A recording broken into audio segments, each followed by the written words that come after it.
नमस्कार मंडळी, आज बनवूया कोळंबीची बिर्याणी। करायला एकदम सोपी आणि खायला एकदम भारी अशी ही बिर्याणी होते। आजची आपली बिर्याणीची क्वीन आहे ती म्हणजे कोळंबी। कोळंबी इथे मी घेतली आहे पाव किलो आणि त्या कोळंबीला 2 ते 3 पाण्याने स्वच्छ धुवून घेतले। स्वच्छ धुवून झाल्यानंतर त्याच्यामध्ये हळद, मीठ, लिंबू टाकून तिला असं मॅरिनेट करून ठेवलं। आता मी भात शिजवते तर भात शिजवण्यासाठी एका पातेल्यामध्ये 4 ग्लास पाणी घेतले। त्याच्यामध्ये 2 तमालपत्र, 5 लवंगा, 2 दालचिनीचे तुकडे, 1 चमचा मीठ आणि 1 चमचा तेल टाकले।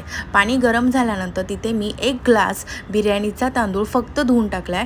अगोदर त्याला मी भिजत अर्धा तास 1 तास ठेवलेलं नव्हतं, डायरेक्ट धुतले आणि शिजवून घेतला। आता भात शिजवल्यानंतर त्याच्यामधले एक्स्ट्रा पाणी जे होतं ते काढून टाकले आणि त्याला बाजूला ठेवून द्यायचं। आता आपण बिर्याणीचा मसाला करूया। तर त्यासाठी इथे मी एक मातीचं भांडं घेतले, कारण मातीच्या भांड्यात अप्रतिम बिर्याणी होती। आणि ते मातीचं भांडं थोडंसं गरम झाल्यावरती त्याच्यामध्ये 4 चमचे तेल टाकलं। 4 चमचे तेल टाकल्यानंतर 2 मोठे कांदे चांगले लाल होईपर्यंत भाजून घेतले आणि जे तेल शिल्लक होतं त्याच तेलामध्ये मी 10-12 लसणाच्या पाकळ्या आणि 1 इंच आल्याचा तुकडा जो होता तो खलबत्त्यामध्ये ठेचून घेतला होता। इथे मी आलं अद्रकची पेस्ट वापरत नाही आहे, तर ते भाजून घेतलं। त्याच्यामध्ये 5 हिरव्या मिरच्या उभ्या चिरून टाकल्यात आणि त्यांना पण छान परतून घेतलं तेलामध्ये कांदा लसणासोबत। आता कोरडे मसाले टाकते। तर कोरड्या मसाल्यामध्ये इथं मी काश्मीरी लाल मिरची 2 चमचे टाकले, कारण कलर येण्यासाठी। नंतर रेडीमेड बिर्याणी मसाला जो सुहानाचा येतो तो मी 2 चमचे टाकला। चिमूटभर हळद टाकली आहे। सुहानाच्या मसाल्यामध्ये खूप जास्त मीठ असतं, म्हणून मी इथे फक्त अर्धा चमचा मीठ टाकलं। मिक्स करून घ्यायचं। कोरडे मसाले तेलामध्ये चांगलं परतून घेतलं। आता याच्यामध्ये मी टाकते 2 मीडियम साईजचे टोमॅटोला धुवून बारीक चिरून घेतलं आहे। आता हे टोमॅटो चांगले मऊ होईपर्यंत मी शिजवून घेतलं। टोमॅटो मऊ झाल्यानंतर आपण जे मॅरिनेट करून ठेवलेली कोळंबी होती ती याच्यामध्ये टाकली आहे आणि चांगले मिक्स करून घ्यायची मसाल्यासोबत। पाणी न टाकता आपण याच्यावरती झाकण ठेवून हिला शिजवून घ्यायचं आहे।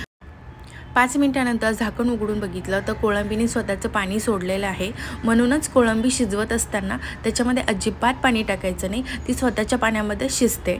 आता याच्यामध्ये मी 10-12 पुदिन्याची पानं आणि थोडी कोथिंबीर टाकली आहे, मिक्स करून घेतल्या। पुदिना मी या स्टेपवरती टाकला कारण की पुदिन्याची जी टेस्ट आहे ती कोळंबीच्या मसाल्यामध्ये उतरली पाहिजे। 20 मिनिटानंतर तुम्ही बघू शकता कोळंबीतला जो पाणी होतं ते पूर्ण आटलं आहे आणि कोळंबी ड्राय झाली, शिजली सुद्धा कोळंबी। आता आपण जो शिजवून ठेवलेला भात होता तो याच्यामध्ये मिक्स करून घ्यायचा। थोडासा 1 वाटीभर भात मी शिल्लक ठेवला आहे, तो टाकलेला नाही। आता या मसाल्यासोबत भाताला चांगलं मिक्स करून घेतलं आहे। भात मिक्स करून झाल्यानंतर याच्यामध्ये मी परत एकदा थोडीशी कोथिंबीर आणि पुदिना ॲड करते आहे। पुदिना आणि कोथिंबीर थोडं ॲड केलं आहे मी, एकसाथ सगळं पुदिना कोथिंबीर ॲड केलेलं नाही।